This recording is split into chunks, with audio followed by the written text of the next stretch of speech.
जदि परिबा खाई खाई बोर हो गले ताहले थरे एहीपरी सुपर टेस्टी बेसन तरकारी बनातु। यहाकू जदि थरे खाइछंती ताहले बारंबार बनै खाइबा को इच्छा हबो। यार टेस्ट चिकेन मटन ठारू किछि कम नुहे। Hello friends, welcome back to my channel Nirupama vlogs and food. चलंतु ताहले आज बनैबा बेसन तरकारी। सेथिपई मु 3टा कंचा लंका, 2टा मीडियम साइज टमाटो, 2टा मीडियम साइज प्याज नैछि, आउ किछि गोटा गरम मसला नैछि। कड़ाई गरम करी 2 ରୁ 3 बड़ चामच सरिष तेल पकेबा, हाफ चामच जीरा, 2टा तेजपत्र, खंडे डालचीनी पकेबा, पियाज एवं कंचा लंका को काटिकी पकेबा। पियाज भल भावरे पूरा लाल कलर हेबा पर्यंत भाजी नेबा। देखंतु पियाज पूरा लाल कलर हे गलानी। टमाटो को एबे काटिकी पकेबा। स्वाद अनुसार लूण पकेबा, हाफ चामच हळदी गुंड, हाफ चामच जीरा गुंड, हाफ चामच धनिया गुंड पकेबा, हाफ चामच काश्मीरी चिली पाउडर पकेबा एवं सबू को भल भावरे मिक्स कर देबा। मसला देखंतु एबे टिके कसी हे गलानी। गोटा गरम मसला को गुंड करिकी पकेबा।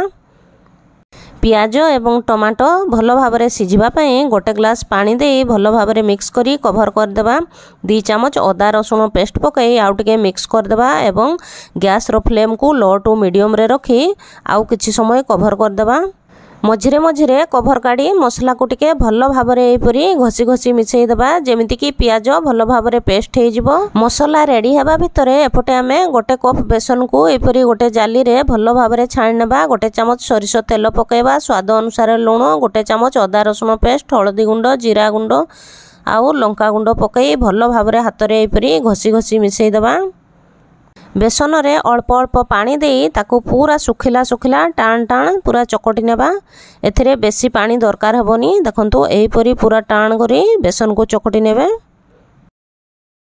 एबे बेसन को आमे छोट छोट खंड कर नेबा। एहाको पूरा साइज गोल गोल करिवेनी। एहार साइज को टिके तेढ़ा मेढ़ा ही रखिबे, काहे कि ना तेढ़ा मेढ़ा रहिले भितर को तेल मसला भल भावरे प्रवेश करि पारिबो एवं तरकारी खाइबा को बहुत टेस्टी लागिबो। देखंतु मु सब बेसन को एपरी छोट छोट खंड कर नेछि। एपटे मसला प्रस्तुत हो गलानी। सेथिरे गोटे चामच चिकेन मसला किंबा मटन मसला पकेबा एवं आउ टिके भल भावरे एपरी घसी घसी मसला को मिक्स कर देबा।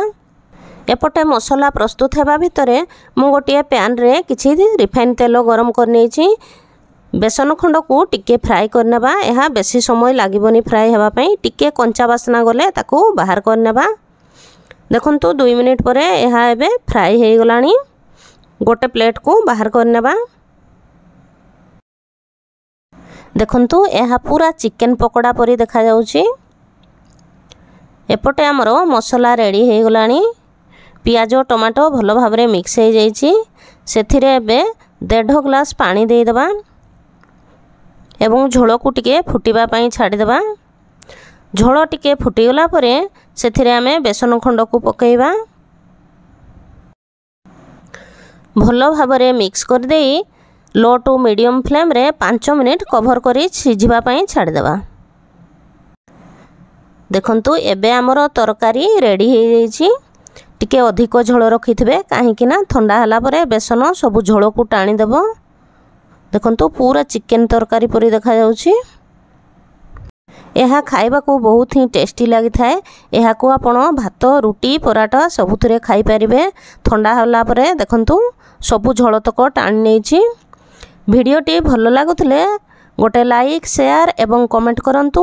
आउ एहीपरी नुआ नुआ वीडियो देखिबा पई मो चैनल को सब्सक्राइब कर दियंतु। ऑल ऑप्शन टी को क्लिक कर दियंतु एवं पाखरे थिबा बेल आइकन को प्रेस कर दियंतु, जहा फल रे मोर नुआ नुआ वीडियो रो नोटिफिकेशन खूब शीघ्र आपनक पाखरे पहुंची पारिबो। Thanks for watching. पुणी देखा हबो आउ गोटिए नुआ वीडियो रे।